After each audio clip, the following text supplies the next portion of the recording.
Com o acordo de paz entre Israel e o Hamas, a discussão se volta para a recuperação da faixa de Gaza, que acumula quilômetros e mais quilômetros de destruição. Durante a cúpula da paz no Egito, o presidente Donald Trump anunciou que a reconstrução de Gaza começa agora. A pergunta que fica é: quem é que vai pagar essa conta? Sobre este e outros assuntos envolvendo aí o conflito e o futuro mais próximo entre israelenses e palestinos, eu converso agora com Karina Caladrin, que é professora de Relações Internacionais do IBMEC aqui em São Paulo. A quem eu começo desejando uma ótima noite e agradecendo a presença. Professora Karina, tá aí, né? Agora nós estamos vendo o que parece ser um movimento muito sólido de uma consolidação, talvez eu esteja sendo muito otimista, mas olhando para a prática, para a situação prática, temos de pensar, sim, na reconstrução da faixa de Gaza, que existe uma conta que vai ficar entre 50 e 53 bilhões de dólares.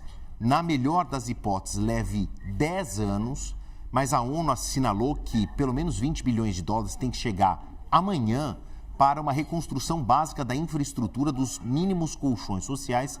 Nós estamos falando de 1 milhão de desabrigados, crianças que não estão indo à escola, uma péssima qualidade do que sobrou do atendimento médico. Bom, mas por trás deste véu, professora Karine, é aí que eu quero chegar, existem enormes recursos minerais em Gaza, existe todo um arcabouço ali em torno de Israel, dos países árabes, que podem ser players importantes, falando de Catar, Emirados Árabes Unidos, Arábia Saudita, o Líbano em menor escala, porque está bastante combalido, a Jordânia. Bom, depois dessa minha longa apresentação de muitas premissas que devem ser, talvez, as próximas semanas, meses, próximos anos, nessa reconstrução da faixa de Gaza, quem vai assinar esse cheque aí? Boa noite mais uma vez e, mais uma vez, perdão pela minha longa introdução. Boa noite, muito obrigada pelo convite. Bem, com certeza essa é uma preocupação imediata. A reconstrução da faixa de Gaza, ela tem que se iniciar o mais rápido possível para realmente as questões que você apresentou começarem a ser abordadas, né? Então, a reestruturação da vida na faixa de Gaza. Então, a infraestrutura ela foi completamente destruída. As escolas, os hospitais, os prédios. Então, é preciso reconstruir essa infraestrutura básica para que a população de Gaza retome algum tipo de normalidade, se é possível falar disso agora. Então, é necessário, nessa cúpula agora no Egito, isso vai ser tratado, como ser repartida essa responsabilidade, que é uma responsabilidade da comunidade internacional. Então, é claro, Donald Trump deve estar pensando nisso, né, em como repartir, né, esses custos, é claro, sem onerar demais os Estados Unidos, porque isso seria um malefício para o seu governo frente à população, frente aos seus eleitores que já o elegeram pensando na redução dos custos, né, e dos gastos do governo com questões externas, mas também incluindo os países da região, os países árabes e também, por exemplo, Turquia, até mesmo o Irã, né, países que podem ajudar na reconstrução da faixa de Gaza e repartir esse custo. O Israel também deve entrar nessa conta, isso porque deve ser responsabilizado, né, pelas ações que fez na faixa de Gaza. Então, tudo isso vai entrar, né? Como vai ser feita a divisão, isso nos pormenores, deve ser decidido nas próximas semanas em um plano mais detalhado. Professora Karina, eu preciso fazer esse trabalho sujo de ser pragmático e olhar os números com frieza. Ninguém pode esquecer do que foram esses 2 anos de guerra, de conflito. Começa com um ataque visceral do Hamas, mais de 1.200 mortos entre crianças, gestantes, sequestro que internacionalmente é entendido como um crime hediondo. Do outro lado, um número que até pode ser contestado, porque é do próprio Hamas, de 67 mil vítimas, mesmo que ele esteja exagerado pelo dobro, pelo triplo, por 10 vezes, ainda se a gente for dividindo isso, chegamos a números muito volumosos de vítimas. Claro, é aí que é a nossa sensibilidade. Quando eu falo que eu tenho que fazer o trabalho sujo de ser o pragmático, é aqui que eu quero chegar. É um mapa que a gente pouco vê, que são das riquezas que jazem ali no litoral da faixa de Gaza, de Israel. E esse colorido entre amarelo e vermelho são jazidas de gás, jazidas de petróleo muito volumosas que estão sob um controle de Israel. Algumas zonas Israel já explora, outras zonas Israel já abriu a licitação, licenciou para empresas estrangeiras.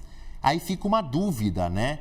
Desta parte que teoricamente pertence a um domínio marítimo da faixa de Gaza, quem é que pode vir se apresentar aqui, né?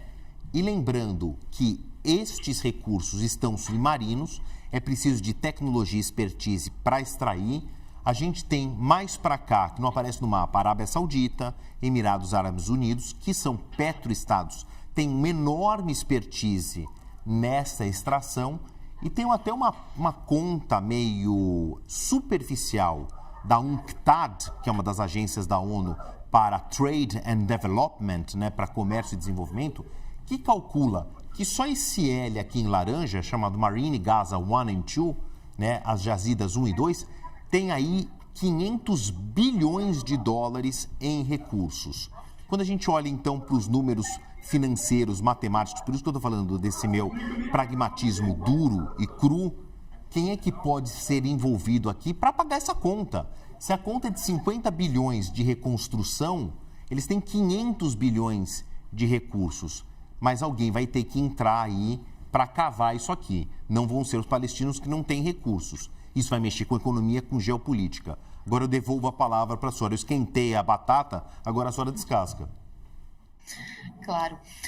Sim, a gente já viu os países que se envolveram nessa cúpula, né? Nessa cúpula agora no Egito, né? Tivemos a participação de Catar, tivemos a participação de Turquia, do próprio Egito, e temos a ambição, né? Já vimos a ambição de outros países entrarem nessa cúpula, como é o caso de Arábia Saudita, né? Jordânia. Então, países que, né, alguns deles, como Catar, como a Arábia Saudita, que tem, né, já uma expertise na extração de petróleo, mas que são países também muito ricos.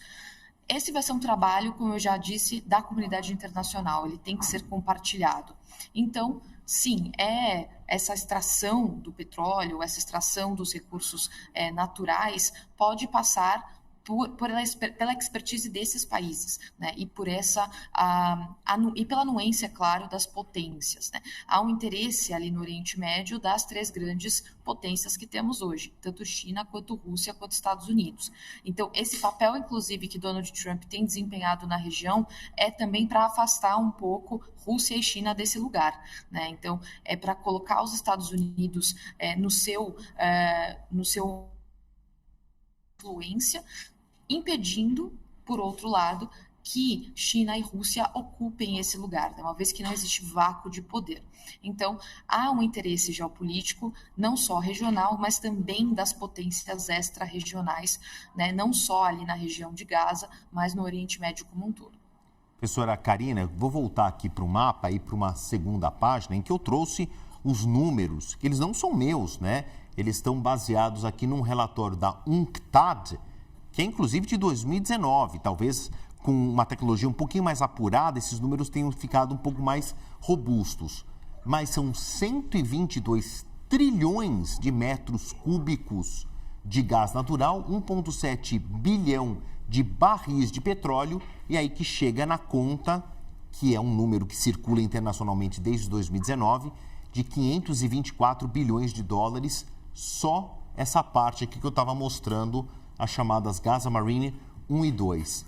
Fora isso, a gente tem uma indústria pesqueira, porque esse azul aqui é o mar Mediterrâneo, né? E a faixa de Gaza reclama um direito internacional que é uma autorização de exploração de 20 milhas náuticas, numa conta aproximada da quase 40 quilômetros, 37, e tem um potencial turístico enorme, né? Aquela região tem este apelido bastante elogioso, né, de Riviera do Oriente Médio, ali disputa com o Líbano de ter um litoral lindo naquela parte. É óbvio que nós estamos falando de uma área completamente destruída, em que a prioridade máxima é tratar de feridos, reconstruir a vida de uma mínima qualidade e não de pensarmos em resort. Mas num futuro não muito distante, ainda existe um potencial turístico. E eu falo isso lembrando de uma história recente, que são os acordos abraâmicos. Se a gente voltar no tempo e olhar lá para os anos 80, seria impensável uma aliança, uma aproximação entre Israel e a Arábia Saudita. Estavam às vésperas de assinar, né, o acordo, estão apalavrados, é que houve a guerra e desmontou a rotina, desmontou a agenda, mas já tem aí um aceno muito forte, inclusive voos retomados entre Tel Aviv e Riad, que é uma aliança entre Israel e a Arábia Saudita. 20, 30 anos atrás, impensável. A gente pode ter aí uma esperança de paz de olhar para essa região, a faixa de Gaza, que foi tão conflituosa, que Israel entrega relativamente bem construída, se não me engano, em 2016, né, a última reforma, a gente pode talvez esperar uma espécie de, entre aspas, um acordo abraâmico envolvendo a faixa de Gaza, ou isso é um sonho distante e este sonho ainda passa pelo reconhecimento de Israel pela autoridade palestina e pelo Estado, né, palestino? Passa pelo desmantelamento do Hamas, principalmente, né? Vamos lembrar que hoje o governo de Gaza não é a autoridade palestina, é o Hamas. O Hamas, que é um grupo terrorista considerado pelos Estados Unidos, por Israel e por países da União Europeia. Então, inclusive, nesse plano atual que vem sendo discutido, dentre os 20 pontos apresentados por Donald Trump, um deles é a desmilitarização do Hamas, que é uma questão inegociável para Israel. Então, a presença do Hamas até nesse plano é permitida, porém sem o braço armado. Ele seria apenas um grupo político que não estaria à frente da faixa de Gaza enquanto administração, mas poderia estar, né, poderia existir na faixa de Gaza desmilitarizado. Então, eu acredito que para existir uma cooperação e eu vejo com muito bons olhos, né, uma cooperação econômica e a exploração, né, do potencial econômico daquela região em prol das pessoas, dos palestinos, e também, né, numa cooperação econômica entre palestinos e israelenses, é necessário, primeiro, né, acabar com a ameaça do terrorismo e acabar com a ameaça que o Hamas hoje representa para Israel. Então, esse plano, hoje sendo bem sucedido, como previsto, e com apoio, sim, dos países da região, mais até, né, do que só os Estados Unidos, mas os países do Oriente Médio, sim, acredito que em um futuro próximo, após a reconstrução, seja possível, sim, uma cooperação maior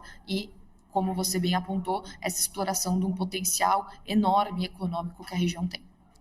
Professora Karina, para a gente encerrar, eu preciso ser justo também e olhar o que foram os custos, os prejuízos, né?